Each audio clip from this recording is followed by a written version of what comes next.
السلام علیکم دوستو، میں ہوں عاصم سہیل اور آپ دیکھ رہے ہیں میرے یوٹیوب چینل اور فیس بک پیج۔ امید کرتا ہوں کہ آپ سب خیریت سے ہوں گے۔ اللہ پاک آپ سب کو اپنی حفظ و امان میں رکھے۔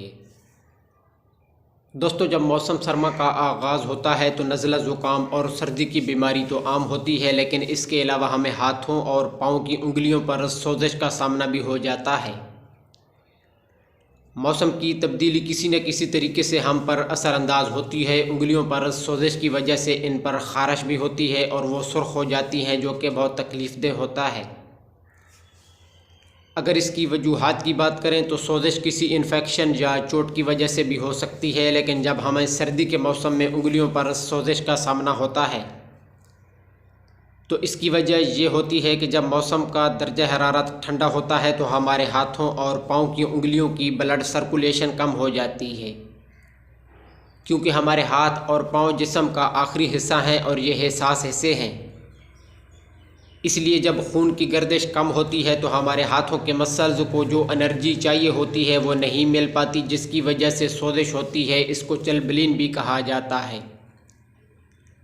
اگر اس کے حل اور علاج کی طرف آئیں تو رات سوتے وقت 4 چمچ سرسوں کے تیل میں 1 چمچ نمک ملا کر اچھی طرح گرم کرنا ہے اور اس تیل کو سونے سے پہلے انگلیوں پر لگانا ہے۔ اس سے سوزش ختم ہو جاتی ہے۔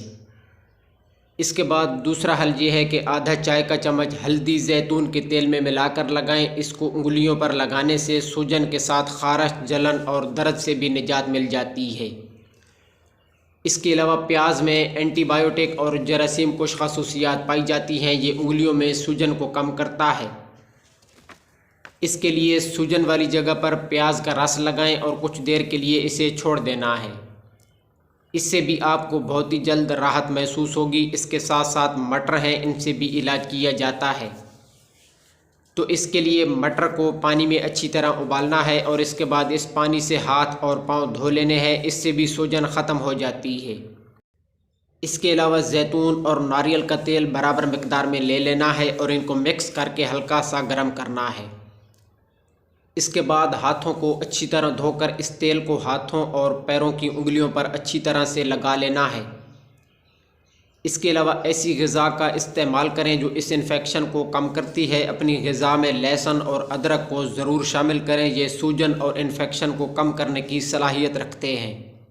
اس کی احتیاط کی بات کریں تو زیادہ ٹھنڈا گرم ہونے سے اپنے آپ کو بچانا ہے اور سردی میں دستانے ضرور پہننے ہیں۔ ہاتھوں اور پیروں کو آہستہ آہستہ گرم کرنا ہے اور اس کے علاوہ ٹھنڈے پانی سے ہاتھ اور پاؤں کو دھونے سے بھی ضرور بچانا ہے۔ تو دوستو، یہ تھی ہماری آج کی ویڈیو۔ مزید اس طرح کی ویڈیو کے لیے ہمارے چینل کو سبسکرائب کر دیں اور ساتھ میں دیے گئے بیل آئیکن کے بٹن کو بھی ضرور پریس کر دیجئے گا۔ دعا میں یاد رکھیے گا۔ جزاک اللہ خیرہ۔